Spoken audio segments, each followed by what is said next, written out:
Dan baru-baru ini dikabarkan bahwa Nebis akan segera melakukan debut sebagai artis virtual. Nah, tidak menghormati agensi lain dan grupnya serta meremehkan peran Hype dalam kesuksesannya.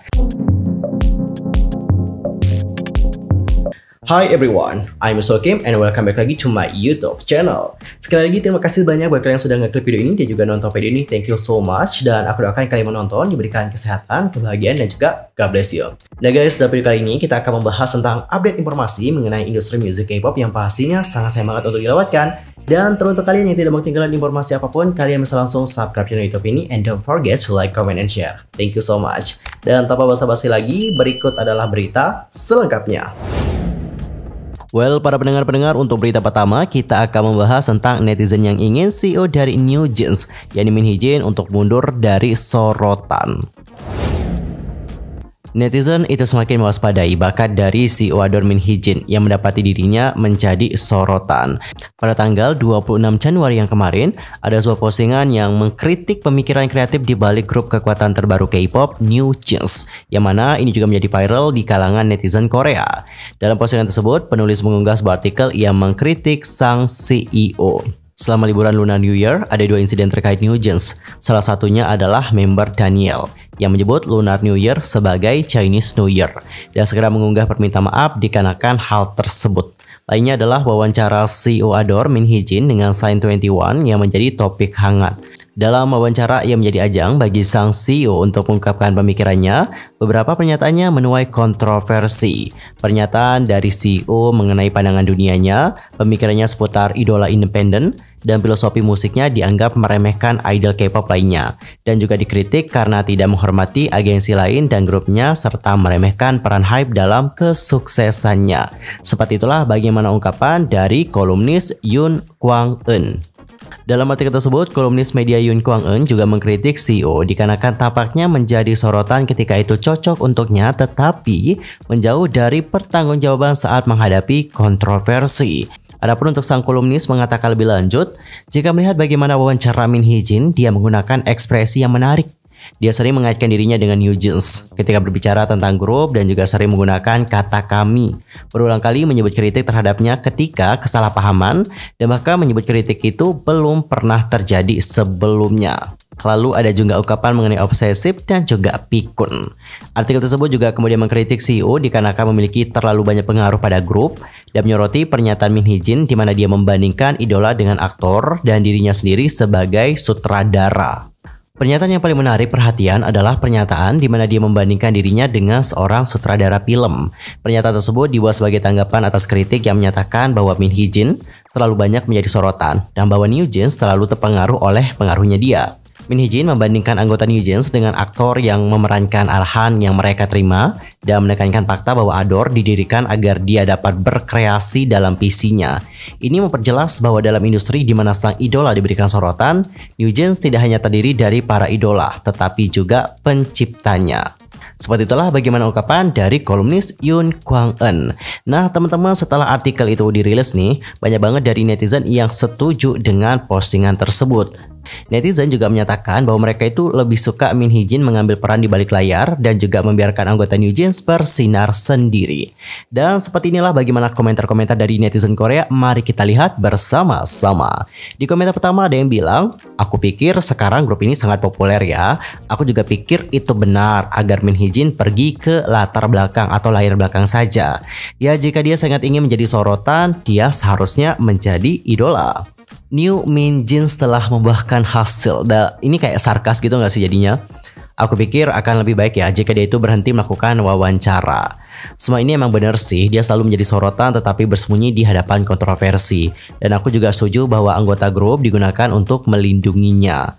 Dia sangat peka ya terhadap kritik terhadap dirinya tetapi terus terang dalam kritiknya terhadap orang lain. Lalu ada juga yang berkomentar, aku setuju sih dengan sepenuh hati.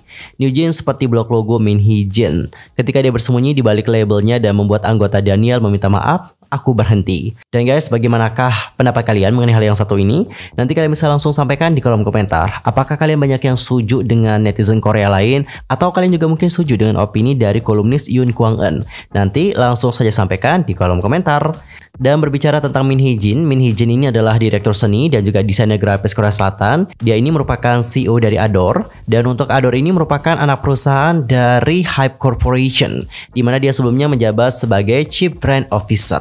Dia sebelumnya adalah direktur kreatif di SM Entertainment, di mana dia bertanggung jawab atas branding group seperti Girls' Generation, SHINee, FX, EXO, dan Red Velvet. Min Hee-jin itu lahir pada tahun 1979 di mana ia berkuliah di Seoul Women's University, di mana ia juga menerima gelar dalam bidang desain visual. Lanjut ke berita kedua, datangnya dari TXT. Nah, baru-baru ini netizen itu dibuat heboh dengan lokasi syuting TXT yang bertempat di Bali. Boy group populer Tomorrow X Together aka TXT itu telah merilis teaser untuk comeback terbaru mereka yang bertajuk Sugar Rush Ride. Member dari TXT juga merilis mini album kelima mereka yang name Chapter Temptation dengan judul lagu Sugar Rush Ride pada saluran YouTube Hype Labels pada tanggal 26. Dalam video teaser tersebut, kalian dapat mendengar bass yang mengikuti suara siulan yang khas meninggalkan kesan yang kuat. Sedangkan untuk melodi yang pertama kali terungkap melalui video ini memancarkan suasana yang benar-benar menggoda banget. Secara khusus, video teaser ini menciptakan perasaan bahwa Tomorrow X Together telah memasuki dunia dongeng. Penampilan kelima member muncul satu demi satu, menciptakan kontras dengan ruang mimpi dan juga membangkitkan minat. Yang membuat heboh adalah setting tempat lokasi untuk camp ini diketahui berada di Pulau Bali, Indonesia. Tidak heran nih untuk Bali Production itu juga tercantum dalam kredit video. Suasana Bali yang asri, cantik, dan mempesona menjadi daya tarik kuat yang ditampilkan oleh TXT. Dan sukses membuat netizen terutama yang di Indonesia menjadi heboh dan sangat antusias. Diketahui bahwa lokasi syuting TXT bertempat di Bali Botanical Garden Bedugul dan juga Sapanhati Anyar. Sementara itu, Sugar Rush Ride ini merupakan lagu alternatif bergenre pop dance yang menggambarkan seorang anak laki-laki yang jatuh ke dalam godaan iblis yang manis namun mematikan. Wow, sangat menarik untuk didengar. Dan nanti kita lihat apakah musik videonya juga dipenuhi dengan teori. Sepertinya ya, apalagi untuk TXT dikenal memiliki musik video yang juga berteori rumit. Dan guys, sekedar untuk informasi ya, ini tuh bukanlah pertama kali loh idol K-pop menggunakan tempat di Indonesia sebagai lokasi syuting. Ada juga nih girl group yang namanya adalah Gugu dan Semina. Ini tuh seperti subunit dari Gugu dan juga, yang mana untuk Gugu dan Semina ini pernah syuting juga di Bali kayak gitu untuk musik video mereka. Di sisi lain, TXT dengan mini album kelima mereka telah diumumkan bahwa untuk pre-order untuk mini album baru tersebut telah melampaui 2 juta kopi guys. Menurut distributor album pertanggal 25 Januari, PO telah mencapai 2,16 juta untuk mini album kelima bertajuk The Name Chapter Temptation. Jumlah ini melampaui jumlah pre-order album mereka sebelumnya, yakni 1,47 juta kopi. Secara khusus, ini telah melampaui penjualan kumulatif sebanyak 1.803.050 kopi berdasarkan Circle Chart untuk mini album keempat mereka bertajuk Minnesota Thursday Child pada tahun 2022 yang lalu. The Name Chapter Temptation akan dirilis pada tanggal 27 Januari dan akan berisikan energi muda dan juga tema kebebasan dan godaan. Wow, debak ya TXT nggak main-main guys, udah 2 juta lebih debak. Dan apakah ada dari kalian yang sudah PO albumnya? Nanti kalau udah langsung aja komen di kolom komentar ya. Aku pengen cek apakah ada viewers aku yang juga ikutan PO nih. Dan guys, untuk berita terakhir kita akan membahas tentang Nebis. Nebis ini merupakan salah satu karakter yang ada di ceritanya aespa. Dan baru-baru ini dikabarkan bahwa Nebis akan segera melakukan debut sebagai artis virtual. Pada tanggal 25 Maret, SM Entertainment yang merupakan salah satu agensi K-pop terbesar dan paling inovatif mengkonfirmasi pengenalan Nebis di industri musik. Sebagai latar belakang singkat, Nebis ini awalnya muncul sebagai karakter populer dari pandangan dunia aespa dan juga diperkenalkan berkali-kali dalam lagu mereka. Menurut para member, peran manusia virtual itu seperti asisten yang menghubungkan Avatar Quartet atau aespa dari Kwangya ke dunia nyata. Nebis ini juga menjadi lebih dikenal setelah perilisan hit aespa yang Savage dan disebutkan melalui liriknya I know your sacrifice, oh Nebis we love you. Ya teman-teman, seperti itulah liriknya ya. Gimana, suaraku merdu banget kan?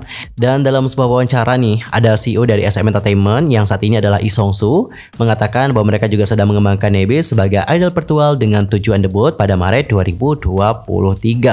Adapun untuk Lee Song-soo mengatakan lebih lanjut, kami berencana untuk memperkenalkan Nebis yang hanya muncul dalam gambar grafik komputer atau CG di video musik aespa sebagai artis AI. Dia akan menjadi artis yang menggunakan semua teknologi terkait untuk memiliki gerakan alami, suara yang baru dibuat, dan juga real-time komunikasi. CEO kemudian menambahkan bahwa mereka akan memperkenalkan suara dan juga musik unik Nevis dengan menganalisis suara dari 12 profesional suara. Oh my god, debak.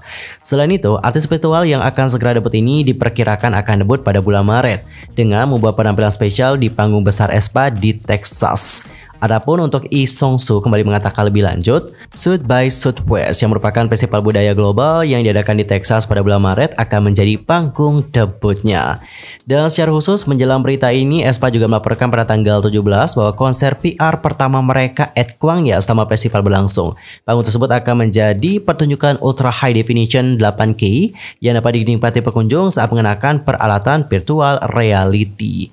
Melalui ini penonton nanti dapat menikmati nyanyian dan tarian anggota aespa di depan mata mereka, dan ada kemungkinan Nevis yang diimplementasikan dengan AI akan muncul di konten terkait. Pengembangan manusia virtual menggunakan AI juga merupakan upaya pertama yang dilakukan di Metaverse Worldview atau SMCU yang dibangun SM. Dan untuk Lee Song-soo kembali menambahkan lebih lanjut, sulit untuk melihat artis AI sebelumnya sebagai manusia virtual sejati, seperti gerakan yang tidak wajar atau akting manusia nyata di belakang CG. Agar penonton dapat menerima manusia virtual sebagai manusia nyata, penceritaan dan musik harus didukung. Dan teman-teman, dengan demikian diharapkan latar belakang cerita Nevis yang dimulai melalui pandangan dunia aespa akan terungkap lebih banyak setelah dia diperkenalkan secara resmi 2 bulan dari sekarang. Waduh, SM Entertainment emang makin debak, kagak main-main. Dan kalau kita bandingkan nih SM Entertainment dengan agensi K-pop lainnya, SM Entertainment ini emang benar-benar inovatif sih, terutama dalam menciptakan konsep baru. Jika aku lihat SM Entertainment ini ingin membranding nama mereka sebagai salah satu agensi yang emang benar-benar inovatif juga teman-teman. Hal itu dapat kalian lihat bagaimana mereka itu menciptakan dunia Kwangya. Oke, atau SM Culture Universe. Ya mungkin untuk sekarang ini banyak yang menganggap apa yang mereka lakukan itu kayak aneh, dan mungkin ada juga yang belum bisa menerima. Tapi teman-teman jangan salah, ide dari SM Entertainment yang sudah mulai merambah ke dunia virtual ini merupakan salah satu ide yang dapat membuat agensi ini dapat bertahan di masa depan nanti. Kenapa dapat bertahan di masa depan? Karena di masa depan itu kan makin berkembang dan juga makin berkembangnya penggunaan dunia virtual atau AI itu akan makin banyak digunakan dalam kehidupan sehari-hari. Dan SM Entertainment udah mulai start lebih dulu dari sekarang. Mereka juga sudah menciptakan dan juga mengembangkan idol virtual mereka, bahkan akan mendebutkan idol virtual mereka. Debak banget. Dan guys, bagaimana pendapat kalian mengenai hal yang satu ini? Nanti langsung saja sampaikan di kolom komentar. Apakah kalian sudah tidak sabar untuk melihat bagaimana debut dari Nevis? Well guys, berita tadi menutup perjumpaan kita untuk hari ini. See you next time di video berikutnya. I'm Soke pamit. Dan aku juga mohon maaf jika ada kesalahan baik dalam ucapan, sikap, tindakan, and everything. I'm so sorry banget. See you next time and bye-bye.